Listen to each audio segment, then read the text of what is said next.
Warner Brothers quest for Camelot. Warner Brothers' quest for Camelot.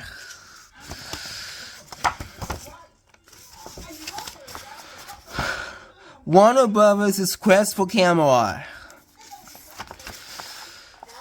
Introduction. Long ago, there was a land with no king. The people needed a ruler to bring peace. There was only hope they and a sword that was trapped in a rock. Only the true king could pull the sword from the stone.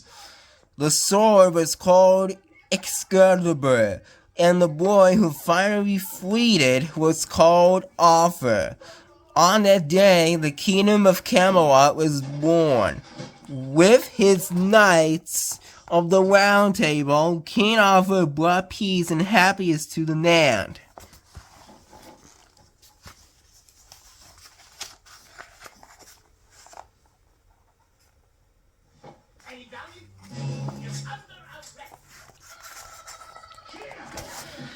Years later, the kingdom faced an even greater challenge.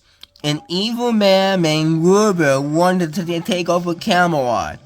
Once a knight of the Round Table, Wilbur had grown greedy. He wanted all the wealth and power of Camelot for himself. Wilbur sent a griffin to attack the king. The griffin, part eagle and part lion, badly warned King Arthur. The creature then took as a spell. With the kingdom heard that Excalibur lost, Camelot was in great danger.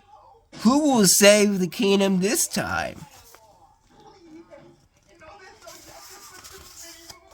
Chapter 1. Wilbur. Excalibur is missing, said Connor. I must go after it. Her mother, Joanna, sighed. Camelot has always wanted a knight. Her father, Sir Lionel, has been a knight of the Round Table. Connor loved hearing tales of his daring rescues and bravery, but Lionel had been killed years by the evil Wilbur. And now, Excalibur was missing and the kingdom was wounded. Juliana was enough to lose everything loved once. Finding Excalibur was a job for the knights, not a young girl, said Joanna. Before Corona could not answer, the doors burst open. Joanna and Corona glimpsed a Wilbur into the house.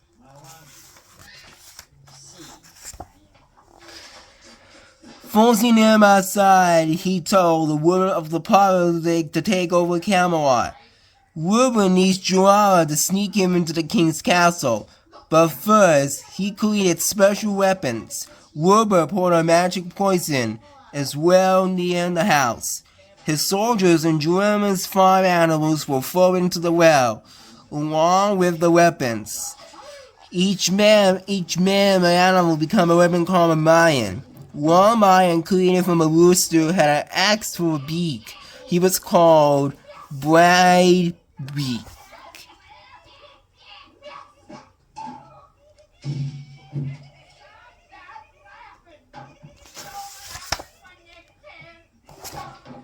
When Wilbur made his millions, Connolly saw her chance to escape.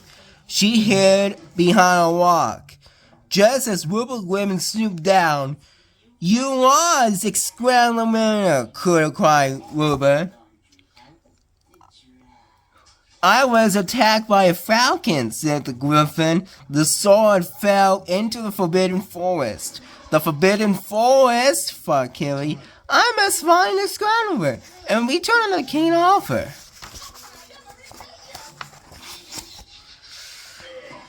Connor raced towards the road. After her, shouted Wilbur to turn his minions. 1 million stayed behind the guns, Julia. "And you," Wilbur said to the griffin, "lead me to Excalibur." Chapter 2.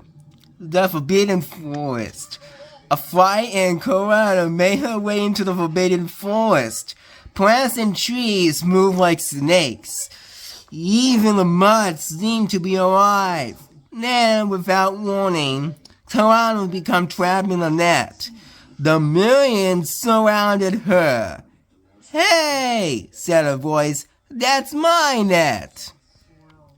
Colorado watched as a young man stepped forward. The millions attacked, but the stranger knew the ways of the forest. He used the plans and lift the traveling millions.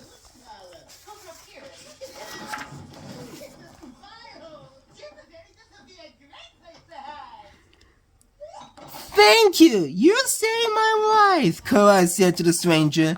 "What you mean?" Gaia," answered ma'am. Colorado looking to gain its eyes.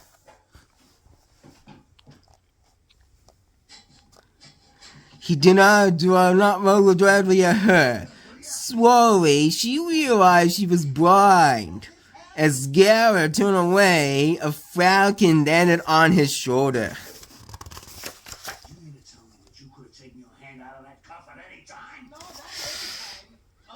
"Excalibur is here," Garrett asked the large bird. The falcon flapped his wings and answered. "We're going after it," said Garrett. "Great," answered Carly. "Not you," said Garrett. "Me and my falcon, Edwin. We'll walk along." As Carly began to ignore, Edwin fell to his shoulder. "Outland!" squawked Garrett. But Garrett knew he could not win. The three set out together in search for Excalibur. Then they reached an even more dangerous area, Dragon County. "Do you think we will see any dragons?" Colette asked nervously. If two answered her question, a shadow of a large dragon passed over them. The three jumped over to the nest of hatched dragon eggs.